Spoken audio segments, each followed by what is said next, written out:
উপস্থিতি, মনোযোগের সাথে কথাগুলি শুনে যাওয়াটা অত্যন্ত জরুরি, বোঝাটা আমাদের জন্য জরুরি। বাপ দেওড়াবাসী,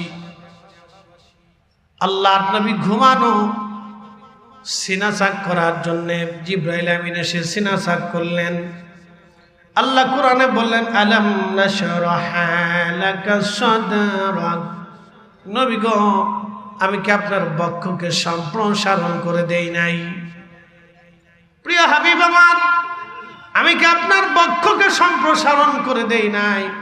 নবী গো এর অর্থ হচ্ছে আপনার কালবের দরজা উন্মুক্ত করে দিয়েছি, আপনি রাসূলের কালবের দরজা আমি উন্মুক্ত করে দিয়েছি। হে নবী আমার, প্রিয় রাসূল আপনার কালবের দরজা উন্মুক্ত করে দিয়েছি হাবিব। এই জন্য আমার নবীজি দুনিয়ায় বসা অবস্থায় আল্লাহর জান্নাতের খবর বলে দিতে পারতেন। নবী দুনিয়াতে থাকা অবস্থায় কবরের হালত নবী বলে দিতে পারতেন। আল্লাহর নবী দুনিয়াতে বসা অবস্থায় আসমানের গোপন তথ্যগুলি নবী বলে দিতে পারতেন। এটা কালব দরজা খুলে দিয়েছিলেন আমার আল্লাহ, কালবের দরজা খুলে দিয়েছিলেন আমার আল্লাহ। এ দাওড়াবাসী, প্রিয় নবী বলতেছেন আমার জন্য বাহনা না হলো বোরাক। বোরাক লাফালাফি করে, ছোটাছুটি করে, গাধার চাইতে বড়, খচ্চরের চাইতে ছোট একটা ছোট্ট প্রাণী নিয়ে আসা হলো নবীর জন্য। আল্লাহর নবী বোরাকে চড়বে, বোরাক লাফালাফি করে। এমন সময় জিবরাইল ধমক দিয়ে বলল, বোরাক সাবধান করে দিচ্ছি তোমাকে, তুমি জানো না তোমার পিঠে আজকে চড়বে। তোমার এই মেহমানের আগে এবং পরে ওনার মতো সম্মানিত কোনো ব্যক্তি তোমার পিঠে কখনো চড়ে না, আর কখনো চড়বে না। আল্লাহ ওনাকে দাওয়াত করেছেন, উনি হাবিবুল্লাহ, আল্লাহ তাকে দাওয়াত করেছেন আল্লাহর দিদারে এলাহির জন্য, মেরাজে নিয়ে যাওয়ার জন্য। আমি নিতে এসেছি বোরাক, সাবধান, বেয়াদবি করবে না। নবীজি বললেন, বোরাক ভয়ে ডরে চুপসে গেল, তার শরীর বেয়ে বেয়ে ভয়ে ভয়ে ঘাম বের হতে লাগলো। আমার দিকে তাকান, পৃথিবীর সব জ্ঞান বিজ্ঞান মেধা এক জায়গা করলে প্রথম আসমানে যাওয়ার সুযোগ আছে? নবীকে আল্লাহ যেইভাবে নিছে সেইভাবে আর কাউকে আল্লাহ রিসিভ করবে না। মাথা কুটি জিন্দেগি বরবাদ করিয়ে সব শেষ করিও আর সম্ভব না। এর অর্থ কি? আল্লাহর পরে আল্লাহ যাকে মহা সুপ্রিম পাওয়ারের অধিকারী করছেন তিনি আমাদের নবী। ওই রসুলের শানে চুল পরিমাণ খেলাফ এহানাত যদি কেউ করে তাহলে তার ঈমান থাকে না, তার জিন্দেগির কোনো আমল কবুল হয় না, তার বুজুর্গি হয় না, তার জীবন বরবাদ হয়। সারা জীবনই তথ্য মনে রাখবেন। মুসলমান, আল্লাহ আমাদেরকে মুসলিম বানিয়েছেন। মুসলিম আমরা মুসলিম। আপনি যাকে দিয়ে মুসলমানিত্ব পেয়েছেন আপনি তাকে চিনেন নাই। আবু বকর কিন্তু আল্লাহ দেখে কালেমা পড়েনি। আবু বকর রাদিয়াল্লাহু আনহু নবী দেখে কালেমা পড়ছে। প্রত্যেকজন সাহাবী রসুল দেখে আল্লাহ চিনেছে, তারা আল্লাহ দেখে রসুল চিনে নেয়। কারণ আল্লাহ কি জিনিস কোন সাহাবী জানতই না। হাসর, কবর, মিজান, ফুলসিরাত, ফেরেশতা, জিব্রাইল, আজরাইল, মিকাইল, ইসরাফিল, মিজান, ফুলসিরাত, জান্নাত, জাহান্নাম, পৃথিবীর কোন সাহাবী খবরও রাখতেন না। তারা নবী দেখে দেখেই ঈমান এনেছে। কথা বললে কেন? ঠিক কিনা? নবী দেখে দেখে কালেমা পড়েছে। এই জন্য যে রসুল বুঝে সে পাক্কা ঈমানদার, যে নবী বুঝে না ঈমানের 4 পয়সা মূল্য নেই।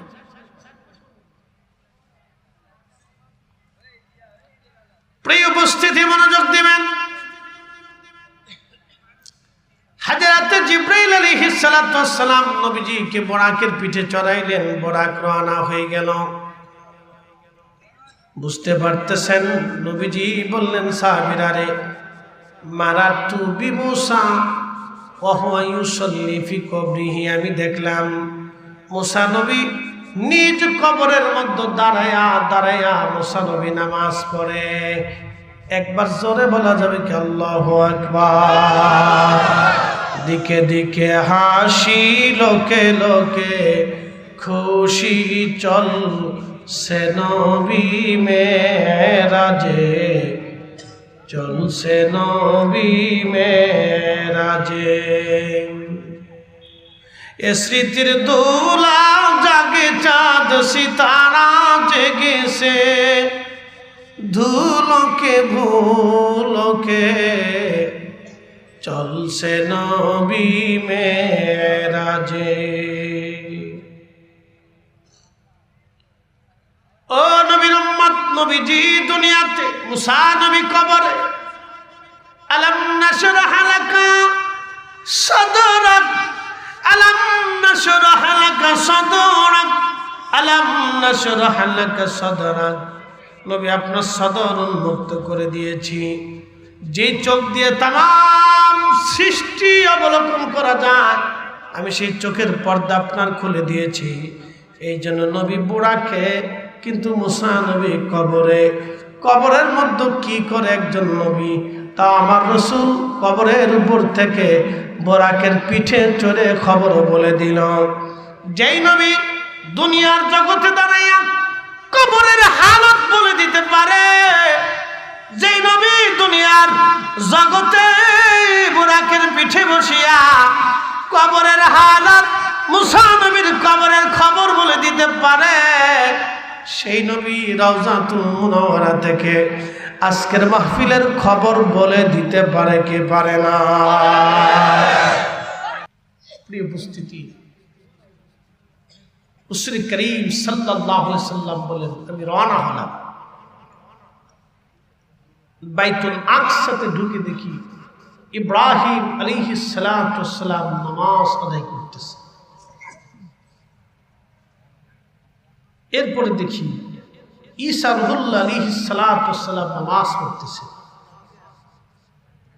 যে মসজিদ নিয়ে যুদ্ধ চলতেছে, যে মসজিদ নিয়ে আজকে যুদ্ধ হচ্ছে, ওই মসজিদে নামাজ চলতেছে। এই রজব মাসের 27 তারিখ 26 তারিখ দিন, যে রাত, নবীরা নামাজ পড়তেছে। ঈসা রুহুল্লাহ নামাজ পড়ে, মুসা আলাইহিস সালাম নামাজে দাঁড়িয়ে গেছে। নবী বললেন, ইব্রাহিমকে দেখতে তোমাদের নবীর মতো দেখা যায়। আর ঈসা রুহুল্লাহর চুলগুলি ঘাড় বাবরি, এত সুন্দর চুল, মনে হচ্ছে মুক্তার দানা বেয়ে বেয়ে পড়তেছে। মুসা আলাইহিস সালামের চুলগুলি কুকরানো, গধূম বর্ণের, লম্বাও না বেঠেও না, মিডিয়াম মিডিয়াম স্বাস্থ্য। আমি দাঁড়িয়ে গেলাম, ইতিমধ্যে সব নবীরা উপস্থিত। একসাথে বলে আল্লাহু আকবার। আর জোরে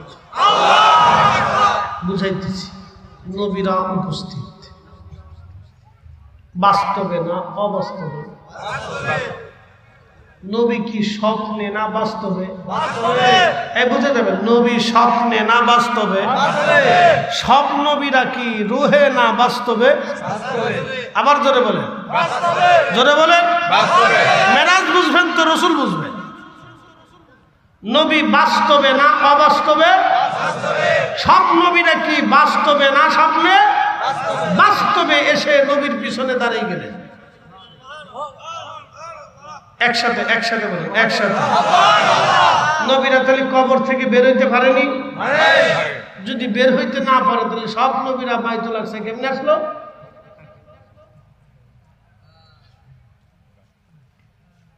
আমার দেশে বিরাট বড় আন্তর্জাতিক খ্যাতি সম্পন্ন বলবে যে নবী কবরের ভিতরেই থাকে, নবী বের হইতে পারে না, নবীরে জেলখানার ভিতরে রাখছে।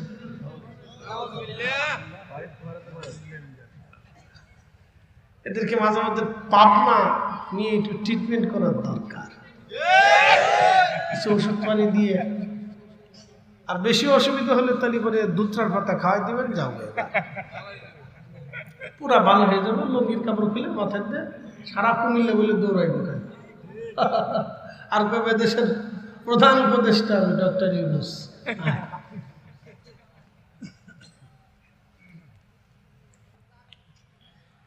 আল্লাহর নবী বাস্তবে দাঁড়িয়ে গেলেন, সব নবীরাও বাস্তব, ঘটনাও বাস্তব। এই ঘটনা বলার আগে আল্লাহ বললেন সুবহানাল্লাযী আসরা বিআবদিহি লাইলাম মিনাল মাসজিদিল হারামি ইলাল মাসজিদিল আকসা।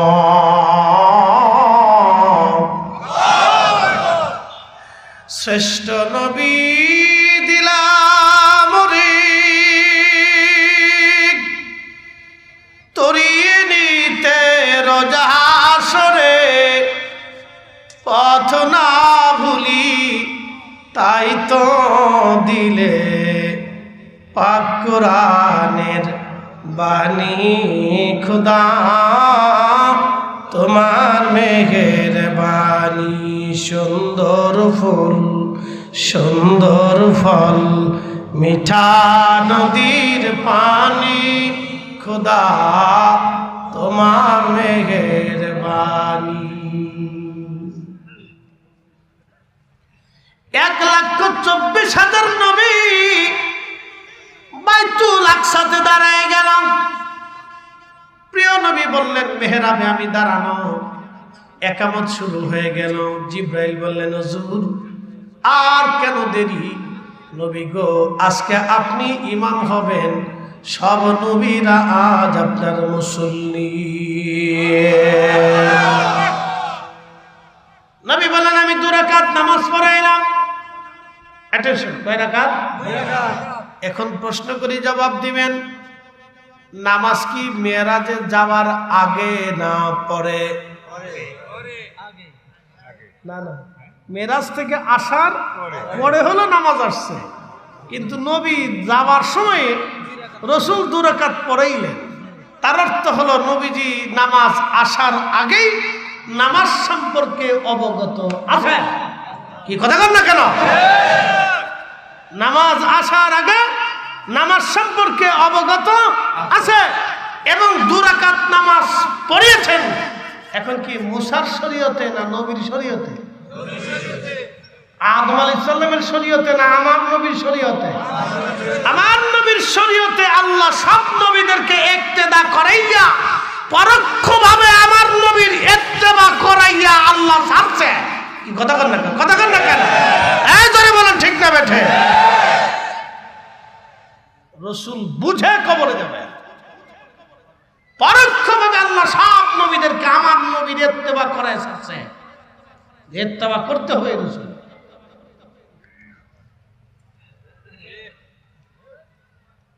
আল্লাহ রসুলের শান আপনি কি করে বুঝাবো? শুধু বুঝে বুঝে যাবে, বুঝে বুঝে বুঝে যাবে। ইয়া রাসূলুল্লাহ, সব নবীদেরকে আমার নবীজি শরীয়তে নামাজ পড়াই যা আমার রব আমার আল্লাহ সব নবীদেরকে আমার নবীর ইত্তেবা করাইছে বাস্তবে বাস্তবে। কিন্তু ওয়াদা করিয়েছিলেন রোজে আজলে, তার বাস্তবায়ন আমার আল্লাহ করলেন মেরাজের রাতে।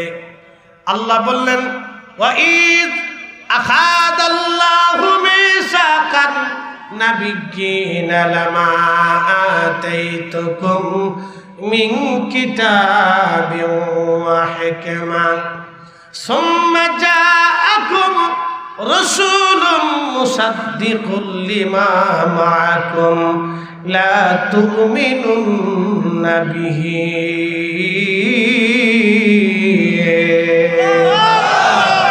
তুমি মোদের আশার আলো। ঠিক কিনা?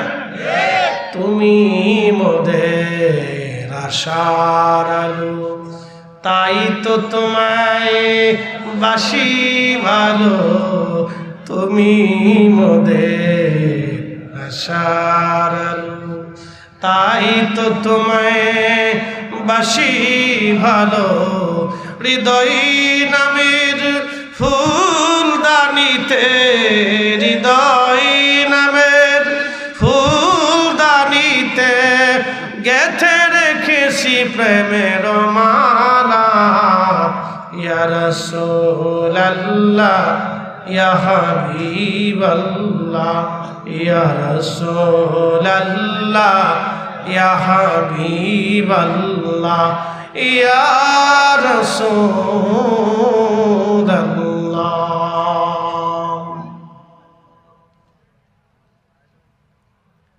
এ দাওড়াবাসী, আল্লাহ ডাক দিলেন, হাবিব স্মরণ করেন সেই দিনের কথা, যেই রোজে আদলে আলবে মেসাকের জগতে শুধু নবীদেরকে আমি আল্লাহ মনোনীত করে বসাইলাম। এখানে আমরা কত লক্ষ মানুষ হব আজকে? 1 লক্ষ তো অবশ্যই হব না। আমরা খুব অল্প সংখ্যক, শতভাগ করলে 1 ভাগ হতে পারি, অথবা প্লাস মাইনাস। ঠিক আছে না ভাই? বন্ধু খুব মনোযোগ দিবেন। আল্লাহ রাব্বুল আলামিন 1,24,000 নবীদেরকে আল্লাহ বসাইলেন, মনোনীত করলেন। আল্লাহ মনোনীত করার পরে বললেন, হে মূসা, হে ঈসা, হে আদম, হে শীশ, হে নূহ, হে দাউদ, হে সুলাইমান, হে ইব্রাহিম, হে ইসহাক, ইয়াকুব, ইউসুফ, ইসহাক, এ নবী আলাইহিমুস সালাতু ওয়াস সালাম গণ, তোমাদেরকে নবুয়ত দিব, কিতাব দিব, হিকমত দিব, কিন্তু শর্ত হলো সুম্মা জাআকুম রাসূল, আমার একজন রাসূল তোমাদের মাঝে যাবে, মুসাদ্দিকুল লিমা মাকুম, সত্য সহ যাবে, ইলম, জ্ঞান, হিকমত, নবুয়ত নিয়ে যাবে। এ নবীরা, আমার এই নবী যাবে, আমার এই রাসূল আমার নবীকে দেখায় সেদিন আল্লাহ বলে, রে তোমাদেরকে নবুয়ত দিব, কিতাব দিব, হিকমত দিব, মুজিজা দিব, কিন্তু আমার এই রাসূল যাবে, আমার এই রাসূল, আমার এই রাসূল, আমার এই রাসূল, আমাদের নবী, আমাদের নবী, আমাদের নবী রাহমাতুল লিল আলামিন, উনি আগে থেকেই সম্মানিত, আগে থেকেই সম্মানিত, নতুন করে ওনাকে সম্মানিত বলা লাগবে না, উনি আগে থেকে সম্মানিত। উনার সম্মানে চুল পরিমাণ কেউ যদি গুস্তাখি করে, বুঝতে হবে সব শয়তানের দানা। কোন সন্দেহ নাই, উনি আগে থেকেই মহা সম্মানিত। শুনে রাখবেন, বুঝে রাখবেন, পৃথিবীর সব কিছু থেকে রাসূলকে প্রাধান্য দিতে হবে। আপনার বাপ, আপনার মা, কলিজার টুকরা সন্তান থেকে বেশি প্রাধান্য রাসূলকে দিতে হবে। কি কথা বলেন না কেন? আপনার সন্তান যদি শানের সালতে গুস্তাখি করে, ওকে ত্যায্য পুত্র করে দেবেন। আপনার পিতামাতা যদি এইখানে হাত দেয়, তো পিতামাতা থেকে জুদা হয়ে যাবেন। কথা ক্লিয়ার, কোনো ভেজাল নাই। তো খুব মনোযোগ দিবেন। আল্লাহ ডাকতে বললেন, এ নবীরা, সম্মানিত করব তোমাদেরকে, কিন্তু আমার এই রাসূল তোমাদের মাঝে যাবে, লা তুমিনুন্না বিহি, তোমরা এই নবীর উপরে ঈমান আনবা, তোমরা এই রাসূলের উপরে ঈমান আনবা, এই নবীকে তোমরা মেনে নিবা, এই রাসূলকে তোমরা মেনে নিবা। মুহাম্মাদুর রাসূলুল্লাহ সাল্লাল্লাহু আলাইহি সাল্লাম 1 মিনিট, আদম সফিউল্লাহর উম্মতের কালেমা ছিল লা ইলাহা ইল্লাল্লাহ, আদম সফিউল্লাহ। মুসা নবীর উম্মতের কালেমা লা ইলাহা ইল্লাল্লাহ, মুসা কালিমুল্লাহ। ইব্রাহিম নবীর উম্মতের কালেমা লা ইলাহা ইল্লাল্লাহ, ইব্রাহিম খলিলুল্লাহ।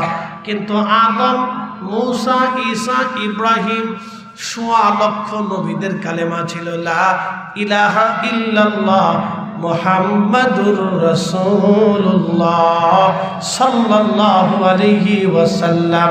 একবার জোরে বলা যাবে কি ইয়া রাসূলুল্লাহ? কথা বুঝাইতে পারছি না আপনাদেরকে? সব নবীর উম্মতের কালেমা ছিল সেই নবীর কালেমা, আর সব নবীদের কালেমা ছিল লা ইলাহা ইল্লাল্লাহ মুহাম্মাদুর রাসূলুল্লাহ। আমরা যে কালেমা সব নবীদের ওই কালেমা। লা তুমিনুন্না বিহি, কোরআন বলতেছে এই নবীর উপরে ঈমান আনো নবুয়ত পাবে। এইজন্য সব নবীরা মুহাম্মাদুর রাসূলুল্লাহ মেনে নিয়েছে। মুহাম্মাদুর রাসূলুল্লাহ ছাড়া কোনো নবী নবুয়ত পায় নাই। তার বাস্তবায়ন রূপ একবার সরাসরি আল্লাহ মেরাজের রাত্রে বাইতুল আকসাতে সব নবীদেরকে নবীর পিছনে কাতার করে দাঁড়া করাই দিলেন। নবী বললেন, আমি সব নবীদের সামনে দাঁড়াইয়া, নবীরা আমার পিছনে দাঁড়াইল, আর আমি নবী সবার ইমামতিতে নামাজ পড়াইলাম।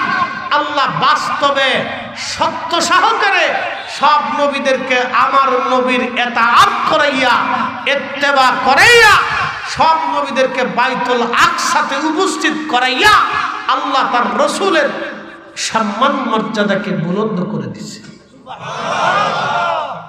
এটার নাম মেরাজ। এই জন্য কেউ যদি মেরাজ বুঝে, রসুল বুঝবে। কথা ঠিক আছে না ভাই? কেউ যদি মেরাজ বুঝে তো রসুল বুঝবে, মেরাজ না বুঝলে রসুল বুঝবে।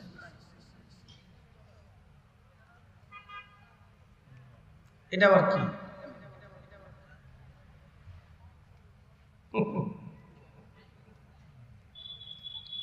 সমস্যা তো এখানে না, সমস্যা গোড়ায় দোষ।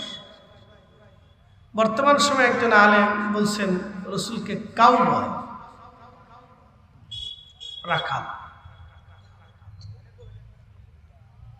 খাদিজাতুল কুবরা রাদিয়াল্লাহু আনহার কর্মচারী ছিলেন। এই ব্যাপারে কোরআন হাদিস কি বলে? আচ্ছা, এই আলোচনার ভিতরেই মুক্তাসার আমি সেরে দিচ্ছি। আমার দিকে তাকান, শোনেন। এই জন্য আপনাদেরকে বলি, অনেক লেখাপড়া জানলে মানুষ আকল আলা হয় না। কথা বুঝতে পারছেন? অনেক লেখাপড়া জানলে সে আলেম হয় না। আলেম হওয়ার জন্য শর্ত আছে। পৃথিবীতে একজন ইমাম ছিলেন, আমার দিকে তাকান, ওনার উত্তরটা আমি পরে দিচ্ছি।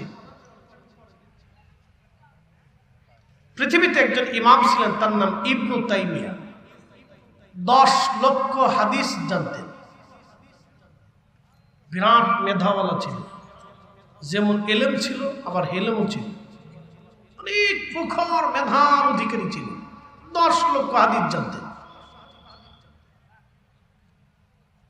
লিখতে লিখতে লিখতে লিখতে লিখে ফেললেন, রসুলের রওজা মোবারক জিয়ারত করার উদ্দেশ্যে নিয়ত করা হারাম শিরক। কি বুঝলেন আপনারা? আছে কিছু? আর সে হাত দিছে কোথায়? কোথায় হাত দিছে আপনি একটু বুঝেন তো। সে কোথায় হাত দিছে? হাতটা দিল কোথায়? অথচ 10 লক্ষ হাদিস জানে। আজহার থেকে পড়ে আসলেই তো আলেম হয় না। মদিনা ভার্সিটি থেকে পড়লেই বড় আলেম হয় না। দেওবন্দ থেকে ফারিক হলেই আলেম হয় না। আলেমের শর্ত আছে তো। অনেক ভরি ভরি কিতাব হাদিস গবেষণা থাকলে সে আলেম হয় না তো। শর্ত আছে তো। খুব মনোযোগ দিয়ে তো 10 লক্ষ হাদিসের হাফেজ সে কি বলে ফেলল যে রসুলের রওজা শরীফ জিয়ারতের উদ্দেশ্যে নিয়ত করা হারাম। আচ্ছা, আপনারা বলেন, কোন ইবাদত কি নিয়ত ছাড়া হয়? সামান্য একটু আকলও তার ধরল না। কোন ইবাদত কি নিয়ত ছাড়া হয়? সে উম্মতকে রসুলের রওজা জিয়ারত করতে অনুৎসাহিত করতেছে।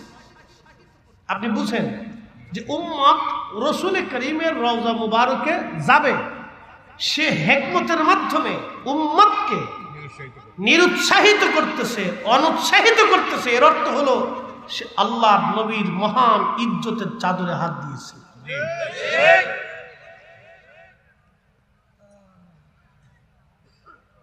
আপনি দলিলা দিল্লা পরে আসে, আপনি একিন থেকে যান, সে কত বড় সর্বনাশের ফতোয়া লিখছে। আমার এই ভাইটা সারা বাংলাদেশে খুব ফেমাস, আমাদের যুবকদের অনেক বড় আইডল।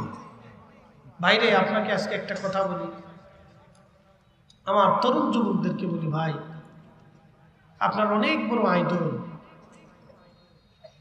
রাসূল করিম সাল্লাল্লাহু আলাইহি ওয়াসাল্লাম, একজন উম্মত মারা গেছে, সে বাংলাদেশে অনেক বড় ফেমাস, ধরেন বিরাট জনপ্রিয়। তো কবরে নামানোর সময় লক্ষ লক্ষ লক্ষ লক্ষ মানুষ তার জানাজাতে হয়েছে। এরকম আসে না, বহু মানুষ জানাজা হয়। এখন আল্লাহ রসুল তাকে অপছন্দ করে, কোটি কোটি মানুষ জানাজাতে আসলে কি কোনো ফায়দা হবে ভাই? একসাথে বলুন, ফায়দা হবে?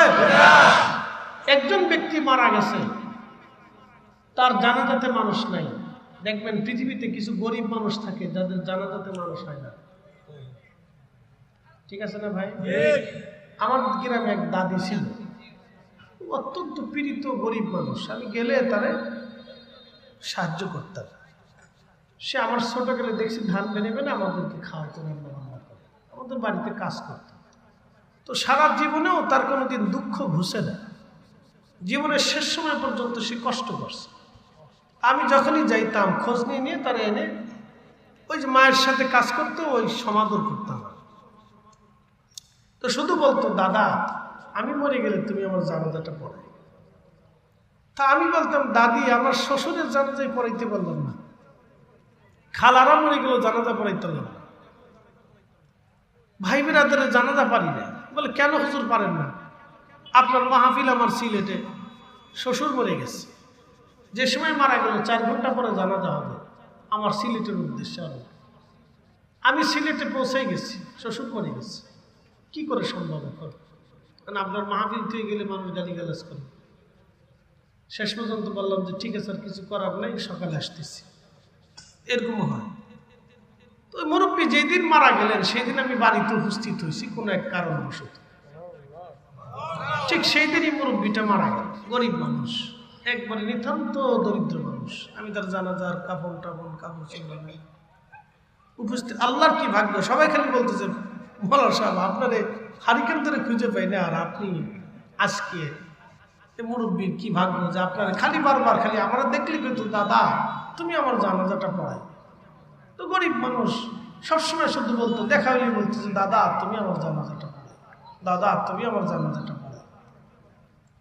আল্লাহর কি ইচ্ছা, সেই দিনে উনি মারা গেলেন, সেই দিনে আমি জানাজা পড়ে কবর টবর দিয়ে তারপর ঢাকাতে আসছি।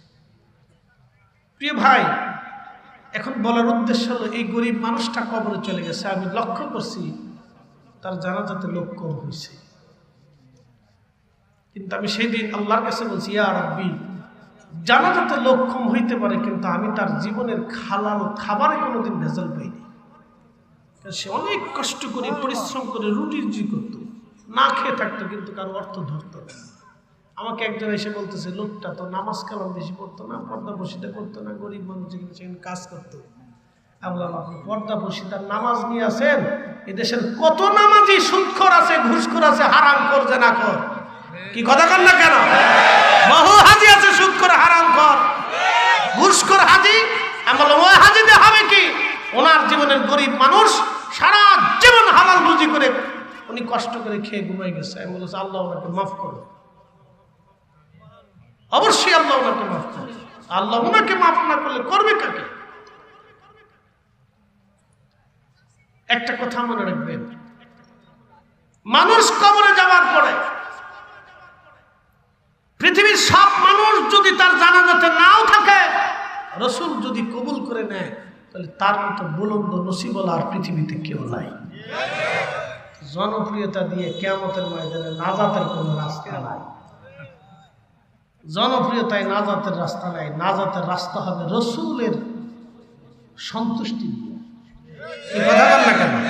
আল্লাহর নবীর সন্তুষ্টি দিয়া। তো কে কত বড় জনপ্রিয়তা, ও সাদা দেখার সময় নাই বা ওইগুলি দেখবেনই না, মাথার ভিতরে আনবেন না। এই ভাইটা তিনি এই মাঝে মধ্যে খুব ইংরেজি বলেন, তো বলতে বলতে উনি মাঝে মধ্যে বুঝেন না যে কোথায় কোনটা ইংরেজি লাগাইতে হয়। বুঝতে পারছেন না? বলতে বলতে উনি বলে ফেলেছেন কাউবয়। খাদিজাতুল কুবরা রসুলের কর্মচারী ছিলেন। আচ্ছা, আপনাকে একটা এখন প্রশ্ন করি, আমি বিবেক থেকে বলি। কোনো ছেলে কোম্পানি দিচ্ছে, তো বাবা ওই কোম্পানিতে চাকরি করে, ছেলে কি বাবারে কর্মচারী বলতে পারবে? আপনি এখান থেকে বুঝে যান তো, আল্লাহর নবী আম্মাজান খাদিজাতুল কুবরার ব্যবসা দেখাশোনা করছেন, এটা খাদিজার জীবনের পরম ভাগ্য। কি কথা বল না কেন? এটা আম্মাজান খাদিজার জীবনের পরম ভাগ্য ছিল। এটা ওনাকে কর্মচারী বলাটা তো ভুল। এই শব্দ আপনি আনবেন কেন? লজ্জা করে না?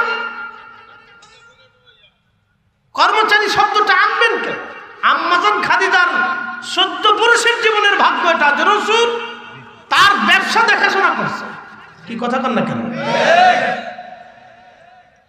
আম্মাজানের কর্মচারী রাসূল ছিলেন না, বরং শর্ত ছিল রাসূল কারীমের চাচা আবু তালিব যে বললেন যে আমার ভাতিজা আছে, সে খুব আমানতদার। তো খাদিজাতুল কুবরা বললেন, কে? বলে আমার ভাতিজা মুহাম্মদ, তুমি যদি তার তোমার ব্যবসায় দেখাশোনার জন্য তাকে নাও, বলে সে খুব আমানতদার ছিল। তো খাদিজাতুল কুবরা আম্মাজান বললেন যে হ্যাঁ, আমি তো তার নাম শুনছি, খুব প্রশংসা শুনছি, তো তাকে নিয়ে আসেন। তো ব্যবসার উদ্দেশ্যে রসুলকে বুঝিয়ে পুড়িয়ে দেওয়া হলো। নবীজি ছিলেন ওই ব্যবসার প্রধান, বণিক দলের প্রধান। কিসের কর্মচারী কোন পাগল ছাগলের মতো? আল্লাহর নবী ওই বণিক আম্মাজান খাদিজাতুল কুবরার যে ব্যবসা, বণিক দল শামে সিরিয়াতে যাবে, সেটা প্রধান ছিলেন তিনি দেখভাল করেছিলেন। রাসূল ওই ব্যবসা গ্রহণ করেছিলেন। এটা আম্মাজান খাদিজাতুল কুবরার জীবনের চরম ভাগ্য ছিল। এটা রাসূল কারীম রাখাল ছিলেন, বলতেছে কাউবয়। কাউবয় মানে ইংরেজিতে বলে রাখাল, ইংরেজিতে বলে কাউবয়, বাংলায় বলে রাখাল। বুঝলাম, কিন্তু আপনি এইভাবে তো বলতে পারেন না। আল্লাহ রাসূল কেন উট, দুম্বা, ছাগল, ভেড়া এগুলি চড়িয়েছেন? কারণটা কি? যাতে পৃথিবীতে কোনোদিন কোনো শ্রমিক, কর্মচারী, গরিব, দরিদ্র বলতে না পারে যে ইয়া রাসূলুল্লাহ, আপনি শাহানশাহ ছিলেন, রাজ দরবারে থাকছেন, খাইছেন, ঘুমাইছেন, গরিবের মর্ম বুঝেন নাই।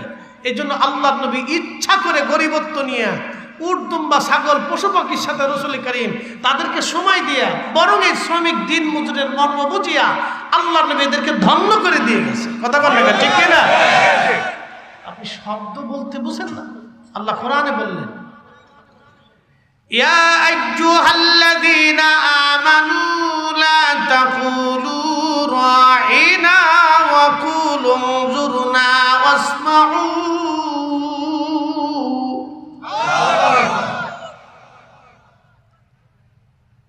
রায়না শব্দের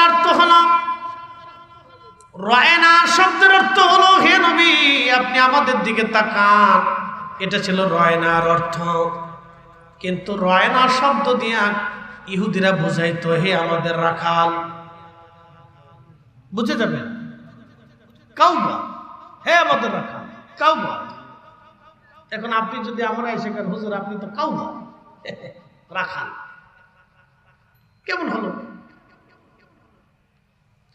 আপনি আমরা কি সম্মান করলেন? সম্মানের ব্যক্তিকে সম্মানিত রাখতে, কথা ঠিক আছে না ভাই? এখন আমি যদি বেগম জিয়া সম্পর্কে বাজে মন্তব্য করি, তো যারা বেগম জিয়ার অনুসারী ভক্ত আছে, এই দলের লোক, তারা বেজার হবে না? কি কথা বলেন না কেন? হবে না? আমি যদি দেলার হোসেন সাইদের নিয়ে একটু মন্তব্য করি, তো জামাত ইসলামের লোক আমার উপর এমনি খেপবে। কি কথা বলেন না কেন? খেপছেও তো, ইতিপূর্বে তো বহু খেপছে, তো খেপবে না? তা আপনার নিজস্ব রাজনৈতিক ব্যক্তিত্ব নিয়ে বললে যদি আপনার গায়ে লাগে, আর যিনি সারা সৃষ্টির ফাউন্ডেশন হাবিবুল্লাহ রহমতের নবী, তাকে নিয়ে আপনি ছোট করে চুল পরিমাণ ছোটখাটো করে দেখবেন, আর আমি বললে আপনি বেজার হয়ে যাবেন। ও সাতার বেজার টেজার দিয়ে আমরা চলি না, কথা বল না কেন?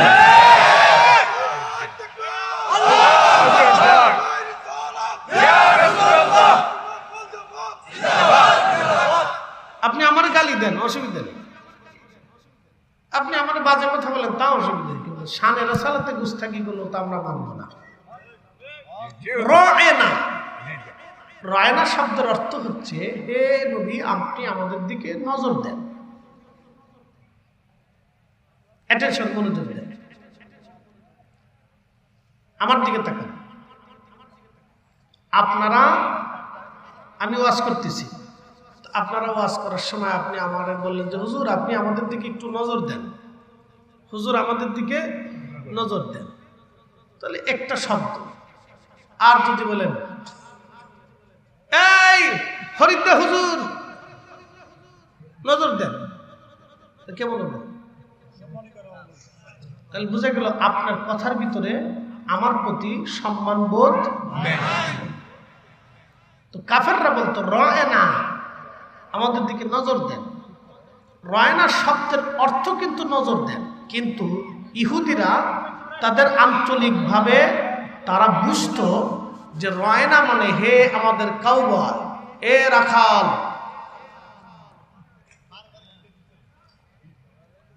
প্রিয় ভাই আমার খুব মনোযোগ দিন। হাজিরিন, রাহমাতের নবী রাহমাতুল লিল আলামিন বললেন আমার উম্মতরা সব নবীদের সাথে কুশল বিনিময় শেষ করে আমি বের হব। এমন সময় একটা পাথর নবীজিকে সালাম দিল, সালাতু আসসালামু আলাইকা ইয়া রাসূলুল্লাহ। পাথর নবীকে সালাম দিল। নবীজি বললেন ইয়া রাসূল, নবীজি বললেন পাথর কেন তুমি আমারে সালাম দাও? পাথর বলল হুজুর আমি বহু বছর আগে শুনেছি আপনি এখানে আসবেন আর আপনি এখানে উরুস করবেন, আপনার বোরাকের পিঠে চড়ে আপনি এখান থেকে আসমানে রওনা হবেন।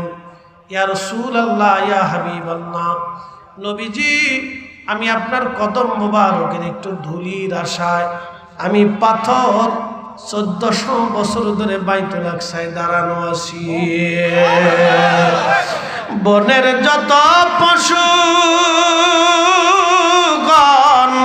ভক্তি করতই দুই চরণ, মেঘমালা ছায়া দিত গায় গো নবীজি কোন সাধনে পাইব তোমায়, কোন সাধনে পাইব তোমায় গো নবীজি, গোলাহ মেরে দেখা দিবেননি। এই দেওড়াবাসী মনোযোগ দিবেন। পাথর দেখে বলল হুজুর 1400 বছর ধরে আপনার অপেক্ষায় দাঁড়ানো আছি নবীজি, আপনার অপেক্ষায় আমি 1400 বছর ধরে দাঁড়ানো। আল্লাহর নবী বললেন পাথর কেন দাঁড়ানো তুমি? পাথর বলেন ইয়া রাসূলুল্লাহ আপনার কদম মোবারকের একটু ধুলির আশায় আমি পাথর 1400 বছর ধরে দাঁড়ানো আছি। নবীজি বললেন পাথর তোমার আবেদন মঞ্জুর হয়ে গেছে। আল্লাহর নবী পাথরের উপরে কদম মোবারক রাখবে। আল্লাহ ডাক দিলেন পাথর মোমের মতো নরম হও, আমার নবীকে আমি সম্মানের সাথে আমার জগতে নিয়ে আসতেছি, আমার রাসূলের যদি কোনো কষ্ট না হয় পাথর মোমের মতো নরম হয়ে যাও। আল্লাহর হাবিব কদম মোবারক যখন রাখলেন পাথরের ভিতরে দেখবেন নরম কাদার ভিতরে পা বসাইলে যেমন পা দেবে যায়, আল্লাহর হাবিব যখন পাথরে কদম রাখলেন তখনই পাথর নরম হয়ে গেল। আল্লাহর হাবিবের কদম মোবারকের সাপ দাগ ওই পাথরের মধ্যে বসে গেল। পৃথিবীতে প্রিয় নবীর কদম মোবারকের সাপ আদম আলাইহিস সালামের পায়ের সাপ আদম পাহাড়ে শ্রীলঙ্কাতে এখনো আছে, আর হযরত ইব্রাহিম খলিলুল্লাহর পায়ের সাপ এখনো মাকামে ইব্রাহিমে আছে, আর আমার নবীজির কদম মোবারকের সাপের এই পাথর এখনো বাইতুল আকসায় আছে। আসতে বললেন না, জোরে বলেন। এখনো বাইতুল আকসায় আছে, এখনো কদম মুবারকের ছাপ এখনো বাইতুল আকসায় আছে। এখন ওই পাথরের ভিতর থেকে অটোমেটিক সুঘ্রাণ, জান্নাতের ঘ্রাণ এখনো আসতে থাকে, এখনো আসতে থাকে। কিয়ামত পর্যন্ত এই ঘ্রাণ আসতে থাকবে, একটা সেকেন্ডের জন্য এই ঘ্রাণ বন্ধ হবে না। তিনি আমাদের নবী নবী নবী, ওনার বিষয়ে বলার আগে ভেবে চিনতে বলা উচিত। কারণ কোটি কোটি মানুষ জাহান্নামে চলে গেলেও আল্লাহর কিছুই আসে যায় না, আল্লাহর কিচ্ছু আসে যায় না। কিন্তু মনে রাখবেন, আমার নবীর একটা আশিকের ওজন আল্লাহর দরবারে অনেক বিরাট। কথা কোন ঠিক কিনা?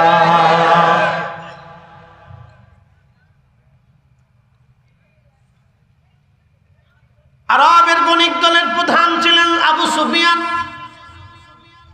রোম দেশে গেছে ব্যবসা করার জন্য। তখন সিরিয়া, জর্দান, ফিলিস্তিন, Lebanon, Libya, Tunisia, Algeria, Nigeria, Morocco, এই অঞ্চলগুলি, মিশর থেকে শুরু করে পৃথিবীর বিরাট একটা অংশ তখন রোম রাজ্যের অধীনে ছিল।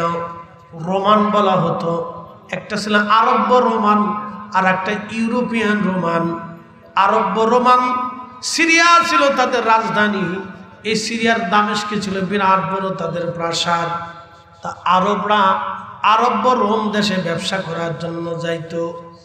সুফিয়ান দলবল নিয়ে আরব্য রোম দেশে ব্যবসার জন্য গেলেন সিরিয়াতে। তো আরব্য রোমান রাজা যিনি ছিলেন তিনি বললেন, আরব থেকে কারা ব্যবসা করার জন্য আসছে তাড়াতাড়ি আমার কাছে নিয়ে আসো। আবু সুফিয়ান দলবল সহ করে চলে গেলেন। রাজা সিংহাসনে বসে আছেন, লোকেরা সব সামনে। এই রোমান রাজা বললেন, আরব্য বণিক দলের প্রধানকে? আবু সুফিয়ান বললেন, আমি। বলে, আপনার নাম কি? বলে, আমার নাম আবু সুফিয়ান। আপনাদের দেশে বলে একজন নবী আসছে, নাম মোহাম্মদ? বলে, হ্যাঁ। বাবার নাম আব্দুল্লাহ? বলে, হ্যাঁ। মায়ের নাম আমেনা? বলে, হ্যাঁ। কুরাইশ বংশের বনু হাশেম? বলে, হ্যাঁ। তিনি বলে পরম সত্যবাদী? বলে, হ্যাঁ।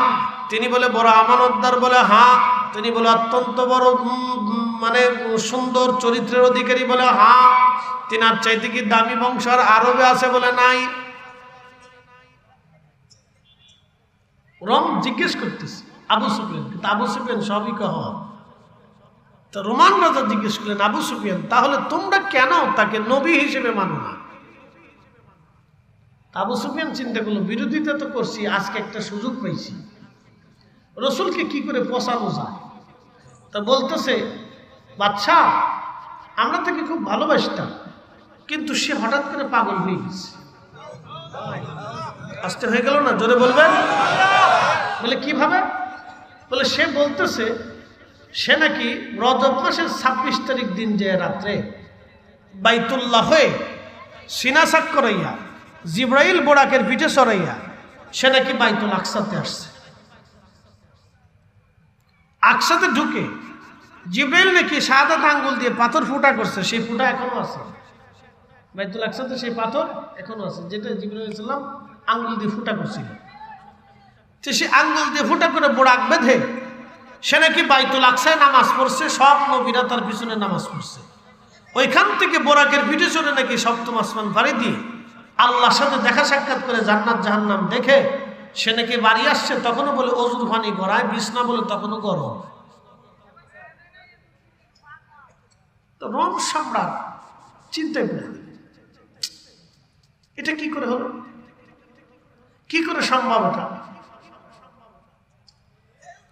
তখনই রোম রাজার পাশে বাইতুল আকসার যিনি প্রধান ইমাম ছিলেন, খ্রিস্টানদের প্রধান পোপ, খ্রিস্টানদের যিনি পাদ্রীদের প্রধান, তাকে পোপ বলেছেন। বাদশাহ, আরব্য বণিক যদি সত্য বলে থাকে তাহলে আমিও বলতেছি উনি নবী।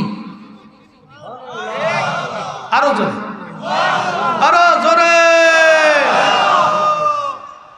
পাদ্রী বলতেছে, বাদশাহ, আরব্য বণিক যদি সত্য বলে তাহলে আমি বলছি উনি আখিরি নবী। পাদ্রী বলেন কি? বলে, হ্যাঁ। পপ ডাক দিয়ে বলল, বাদশা আমি ওই রাত্রে নিজে বাইতুল আকসাতে উপস্থিত ছিলাম। বলে কেমন?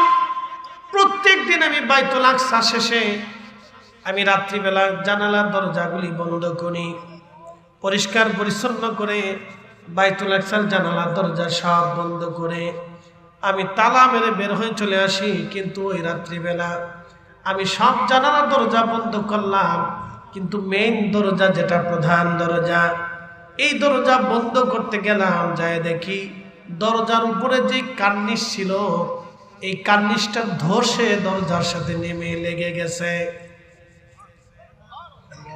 দরজার সাথে লেগে যাওয়ার কারণে আমি বহু চেষ্টা করলাম দরজাটা বন্ধ করার জন্য, কিন্তু কোনো মতেই কাজ হলো না। মিস্ত্রি রাত্রিবেলা ডেকে নিয়ে আসলাম। মিস্ত্রিও অনেক সময় চেষ্টা করলো, কিন্তু কাজ হলো না। মিস্ত্রি বলল, পোপ আগামীকাল সকালবেলা কার্নিশ কেটে ভেঙে আলাদা করে দরজা সরাইতে হবে, কারণ কার্নিশটা কোনো কারণবশত দরজার সাথে লেগে গেছে। এই কার্নিশ না ভাঙলে দরজা খোলা সম্ভব হবে না। আমি অগত্যা দরজাকে ওইভাবে খুলে রেখে চলে আসতে বাধ্য হলাম। যখন দরজা খুলে চলে আসলাম, সকালবেলা ভোরে আমি আবার বাইতুল আকসায় ঢুকার জন্য গেলাম। বাইতুল আকসার মধ্যে ঢুকে দেখলাম কার্নিশের জায়গা কার্নিশ ঠিক চলে গেছে, দরজা ঢিলা হয়ে গেছে। আমি আশ্চর্য হলাম, ব্যাপার কি? মিস্ত্রি চেষ্টা করলো, আমি নিজে চেষ্টা করলাম, দরজা খোলা গেল না কার্নিশ দেবে যাওয়ার কারণে। এখন আবার অটোমেটিক কার্নিশ উপরে চলে গেল। বিষয়টা বুঝলাম না কি হলো। তাওরাত জবুর ইনজিল খুলে খুলে ঘেটে ঘুটে দেখলাম, হায় হায় হায়, গত রাত্রিবেলায় আখিরি নবী রাহমাতুল লিল আলামিনের মেরাজ সংগঠিত হয়ে গেছে। জোরে বলেন আল্লাহু আকবার। ভুবনের প্রিয় মুহাম্মদ এলো রে দুনিয়ায় রে সাগর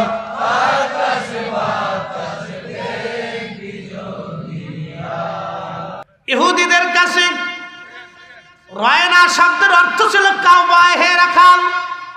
কাউবয়, যারা বলেন কি বল? কাউবয়, হে রাখাল। রায়না শব্দ দিয়ে ইহুদিরা বলতো, হে আমাদের কাউবয়, হে আমাদের রাখাল। কিন্তু এই কথা বলে ইহুদিরা রাসূলের দরবারে এসে হাসাহাসি করত। আল্লাহ রাব্বুল আলামিন বরদাস্ত করেন নাই, সহ্য করেন নাই। সাথে সাথে আমার রব আল্লাহর আসমান থেকে নাজিল করে দিলেন, ইয়া আইয়ুহাল্লাযীনা আমানু লা তাকুলু রায়না। এ ঈমানদার, সাবধান, তোমরা আমার রাসূলের বেলায় রায়না শব্দ উচ্চারণ করবা না। একবার জোরে বলা যাবে কি আল্লাহু আকবার? এরপর আল্লাহ বলেন, তাহলে কি বলবা শোনো, আকুল উনজুরনা ওয়াসমাউ। আকুল উনজুরনা, বলো হে আমাদের নবী, আপনি আমাদের দিকে মায়ার নজর দেন, দয়ার নজর দেন। নবীজি যখন ব্যবসার জন্য যাবে, তখন আল্লাহ রসুলের সাথে আম্মাজানের একজন গোলাম ছিল, গোলামকে দিয়ে বললেন তুমি তার খেদমত করবা। তাহলে আপনি বুঝেন তো আম্মাজান রসুলকে কি পরিমাণে সম্মান দিছে। একসাথে বলবেন আল্লাহু আকবার। তো ব্যবসা থেকে ফিরে আসার পরে গোলামে বলতেছে, মনিব আমি যা দেখছি খুব আশ্চর্য। বলে কি দেখছো? বলে দেখছি যে সে যখন হেঁটে যাইতো আকাশের মেঘ তারে ছায়া দিত। আমি আরো দেখছি গাছের নিচে যখন বসতো তখন গাছের ডালপালা দিয়ে তারে ছায়া দিত। মালিক, আপনি যারা ব্যবসার প্রধান বানাইছেন, আমাদের রাসূল ছিলেন তার ব্যবসার প্রধান, জিএম, ম্যানেজিং ডিরেক্টর। একসাথে বলেন আল্লাহু আকবার। আপনি ম্যানেজিং ডিরেক্টর না বলে কর্মচারী বললেন কেন? কর্মচারী ইংরেজির নাম কি? সার্ভেন্ট। তা আপনি সার্ভেন্ট কেন বললেন? আপনি ম্যানেজিং ডিরেক্টর বলতে পারতেন না? কি কথা কন না কেন? আপনি তো বলতে পারতেন যে আম্মাজান খাদিজাতুল কুবরা রাদিয়াল্লাহু আনহার ব্যবসার তিনি ম্যানেজিং ডিরেক্টর ছিলেন। তাহলে তো শব্দের ভিতরে আর কোনো গন্ডগোল হয় না। আপনি ইংরেজি কন, সারাদিনই কন, অসুবিধা নেই। তাহলে ইংরেজি পারেন তো ইংরেজি, ওই আমেরিকার কুত্তাও ইংরেজি কন, ও ছাতা দিয়ে আমরা কিছু মনে করি। তো খুব মনোযোগ দেন। তো আপনি তো বলতে পারতেন যে আম্মাজান খাদিজাতুল কুবরা রাদিয়াল্লাহু আনহা ব্যবসায়ের নবীজি ছিলেন ম্যানেজিং ডিরেক্টর। তো খুব মনোযোগ দেন না, আসতেছি ওয়াজের জায়গায়, এটা একটা ওয়াজ।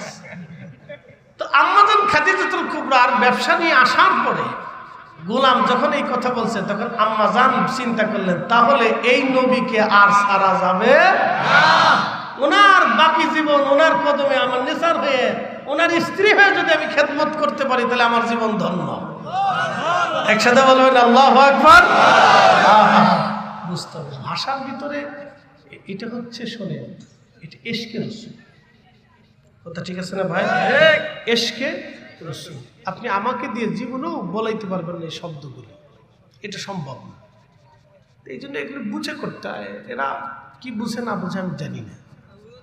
তা আল্লাহ আমার যে ভাইদেরকে আল্লাহ হেদায়েত করুক, সকলে বলে না আমিন। তাদেরকে আল্লাহ বুঝদিক, তাদের কলিজাকে আল্লাহ রসুল প্রেম দিয়ে জিন্দা করুক, আমরা দোয়া করি কথা, ঠিক আছে না ভাই? আল্লাহ জিন্দা করে দিক, কারণ তাদের মানুষ তো তাদের কথা শোনে না ভাই, লক্ষ লক্ষ তাদের মানুষ তাদের ওয়াজ শোনে। তাদের দিল যদি রসুল প্রেমে জিন্দা হয় তাহলে বাকি মানুষগুলি উপকৃত হবে। আমরা দোয়া করি তাদের জন্য, বদদোয়া করবো কেন, তাদের জন্য দোয়া করি, আল্লাহ তাদেরকে কবুল করুন, বলে না আমিন। তা আমি মূল আলোচনায় ফিরে যাচ্ছি, মেরাজের আলোচনা। আল্লাহর নবী বললেন, আল্লাহর হাবিব বললেন, ও আমার উম্মতেরা, আমি নামাজ শেষ করলাম, সব নবীদের সাথে মুসাফা হলো, মুআনাকা হলো, কুশল বিনিময় হলো। একটু মনে রাখবেন, নবী কয়জন? না, মেরাজের রাত্রে বাইতুল আকসাতে কতজন নবী ছিল? 1,24,000। আচ্ছা, 1,24,000 মানুষের সাথে যদি একটু মুসাফা হয়, একবারও মুসাফা হয়, তাহলে কয় সেকেন্ড লাগে? না, এক একজনের কয় সেকেন্ড লাগবে? 5 সেকেন্ড। 5 সেকেন্ডই দরকার। তো 5 সেকেন্ড হলে 1,24,000 নবীর সাথে মুসাফা করতে কত সেকেন্ড গেল, কত মিনিট গেল, কত ঘন্টা গেল? তাহলে ওই ঘন্টা টাইমটা নবীজি বাইতুল আকসাতেই ছিলেন। একসাথে বলেন আল্লাহু আকবার। নবী আসলেন ফিরে, তখনও ওযুর পানি গড়া। তার অর্থ কি? তার অর্থ হলো রসুলের মেরাজ ব্যতীত সৃষ্টিতে যাহা ছিল সব কিছুকে আল্লাহ স্টপ করে দিলেন। নবী উনি মহা সম্মানের অধিকারী, অতএব ওনার ব্যবসায়ের কথা বলতে